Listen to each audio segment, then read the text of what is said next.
Once upon a time, there once was a wealthy man who lived in a big house with his beautiful wife and his sweet little daughter Eleanor, or Ella for short. Ella was a sweet little girl and was beloved by both her parents. Her childhood was filled with nothing but happiness, kindness, and picnics in the forest and meadows. Sadly, the happiness did not last, for soon the mother became very ill, and then she passed on. Ella and her father were heartbroken. Their perfect world had forever been lost with the one important person who was the center of their lives. 10 years soon passed, and Ella had grown up to be a very beautiful, kind, and polite young lady. She and her father were able to overcome their grief, even though they still missed her dearly, and were living a wealthy but humble lifestyle without any worries. Soon, however, the nobleman decided to marry again, and so he chose a woman of high class and from a good family. The lady also had 2 daughters around Ella's age.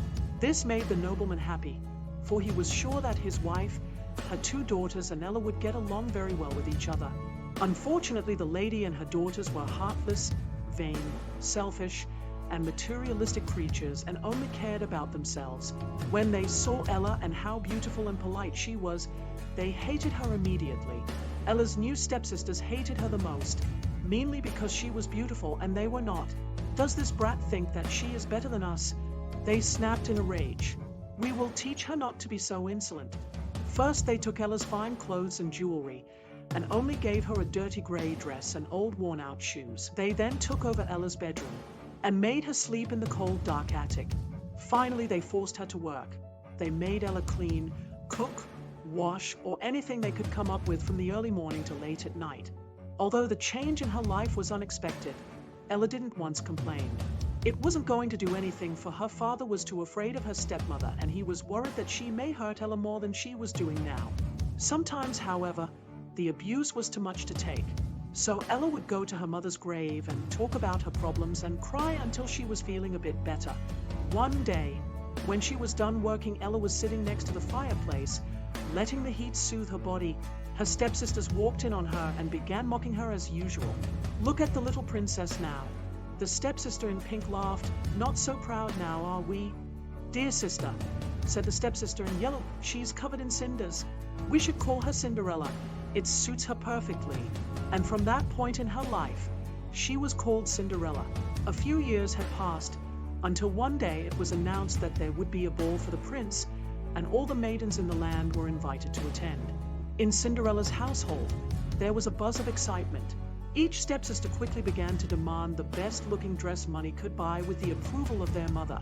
She wrongfully believed that one of her daughters had a very strong chance in winning the prince's heart. Cinderella, who had heard the conversation, came up to her and said in her most humblest voice, "Dearest stepmother, may I go to the ball?"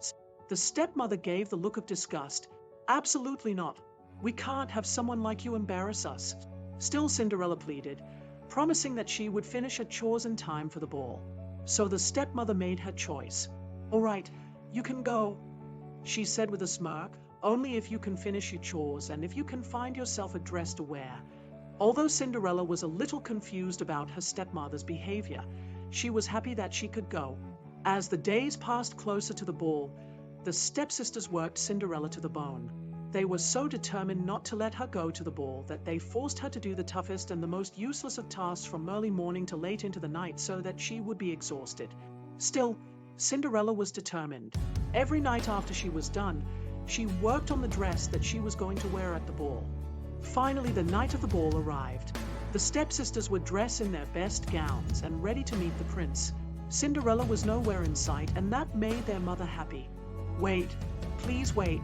I'm ready to go as well."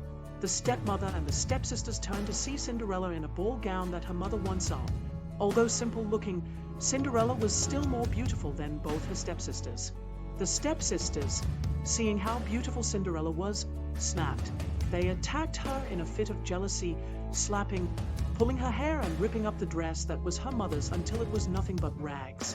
With her dress destroyed and her spirit now broken, Cinderella ran away crying as her stepfamily laughed at her pain and misery. Cinderella ran straight to her mother's grave, the only place where she could feel safe. Collapsing, she cried her heart out. "Oh, mother," she sobbed, "I can't take it anymore. I just want to go to the ball and have fun, but everything is ruined. Please help me." Suddenly a light shined brightly in front of Cinderella and a kind-looking old lady appeared before her. She had a pointy hat, a wand in her hand, and sparkle gleamed around her. "Ella," spoke the kind woman, "I am your fairy godmother. Because you have been a kind and hard-working girl who has remained strong until now, I have come to help you go to the ball." Cinderella was stunned, and yet in her heart she knew that this woman could be trusted. The kind fairy then asked, "To make this happen, I need you to bring me a large pumpkin, 6 white mice, 2 lizards, and a large rat." Cinderella was confused, but she obeyed, found, and brought every one of the items.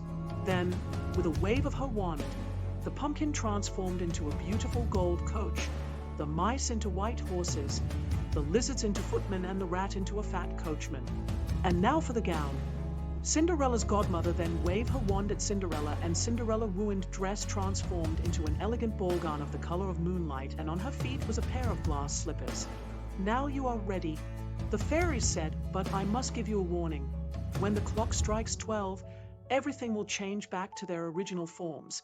So leave soon before midnight." Cinderella promised with all the bottom of her heart. The ball was just starting when Cinderella arrived, with colorful fireworks showering above the castle, indicating the celebration was going to be spectacular. Even the prince, all in his splendid and handsome glory, was more radiant than ever. All the ladies at the ball were smitten by the prince. Each and every one of them wanted to be his wife, because being his wife meant being the princess of the land. The prince, however, was not happy. He knew that the ball was just a way to find him a wife, and he also knew that all the ladies here only wanted the title that came with the marriage.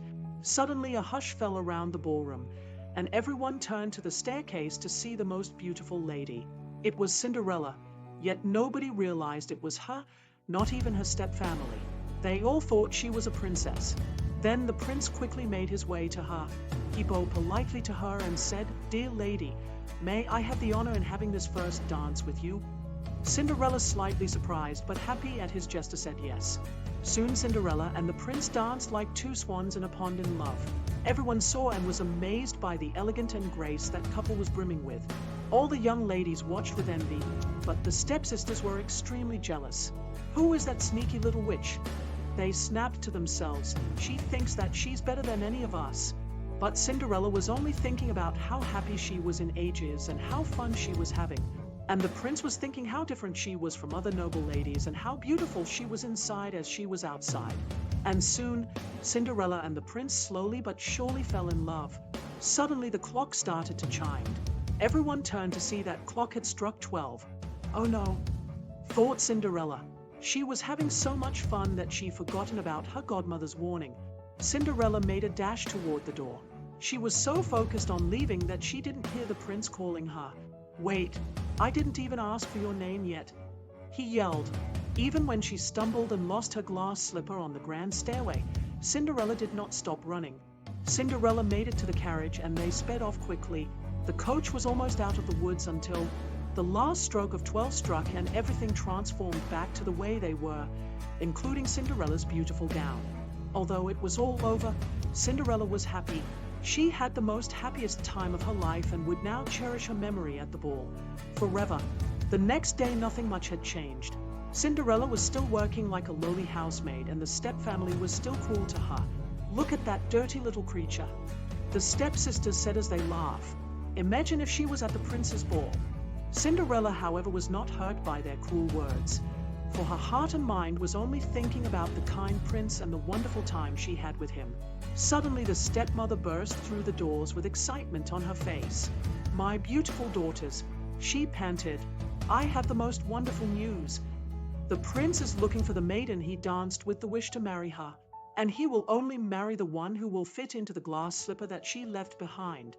As the stepmother talked, Cinderella's heart was aflutter with joy and love. This was a chance to meet the prince again.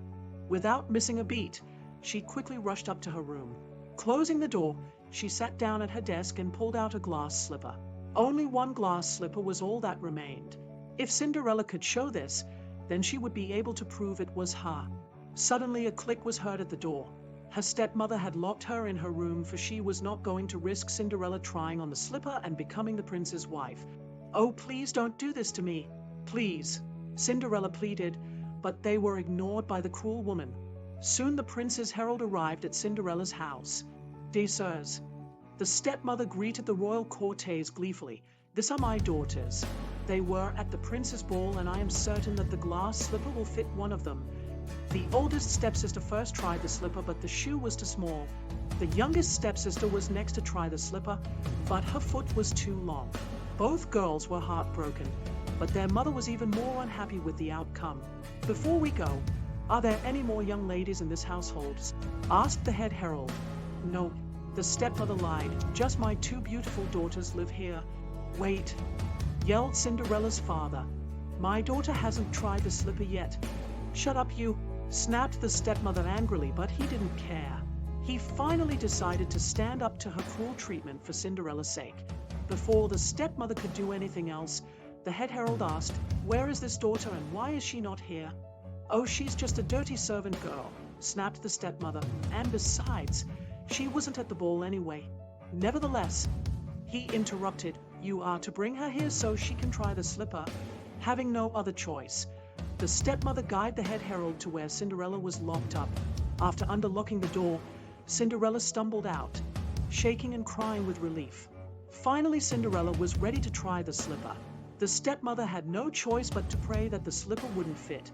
The royal courtiers, however, were hoping so. They saw that even though Cinderella was in rags and ashes, she was far more beautiful than the other two girls. Then Cinderella placed her foot into the slipper. It fit her perfectly. Everyone was stunned. Suddenly, Cinderella pulled out the second slipper and placed it on her foot. It also fit her perfectly. The royal courtiers were overjoyed. The search was over, as they had finally found the one that the prince danced with. The step family, however, was enraged. "No, I won't allow this," screamed the stepmother. "That sneaky, filthy, ugly creature is unworthy to be a royal princess." "Enough," commanded a voice. Suddenly, Cinderella's fairy godmother appeared. She then touched Cinderella's rags, transforming them into a beautiful gown worthy of a queen. Everyone was stunned. Now they all could see Cinderella was the beautiful lady dancing with the prince. The stepmother and stepsisters now realized who the mysterious lady was, and now they were fearful for what would happen next. But Cinderella said, "My dear family, I'm sorry that we couldn't get along, but I want you to know that I forgive you for everything." The step family was so stunned that they didn't say anything as Cinderella left her home to meet the prince. As soon as Cinderella was gone, her father berated her stepmother and stepsisters. "Did you see that? Ella was treated terribly by you all and yet still forgave you. I pray that you will feel guilty for the rest of your lives." Soon their actions were spread throughout the kingdom. Their friends, their neighbors, even strangers chastised them how wicked they were. The chastising was so bad that the step family fled to the countryside, never to be seen again. Meanwhile, Cinderella, now calling herself Ella again, met up with the prince. He knew when he saw her that she was the girl he danced with and the one that he wished to marry. Ella then told him her story from start to end.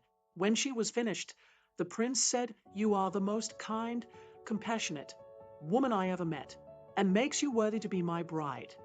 Weeks later, Ella and her prince were married, and then years later they became king and queen of the land, and they both lived happily ever after.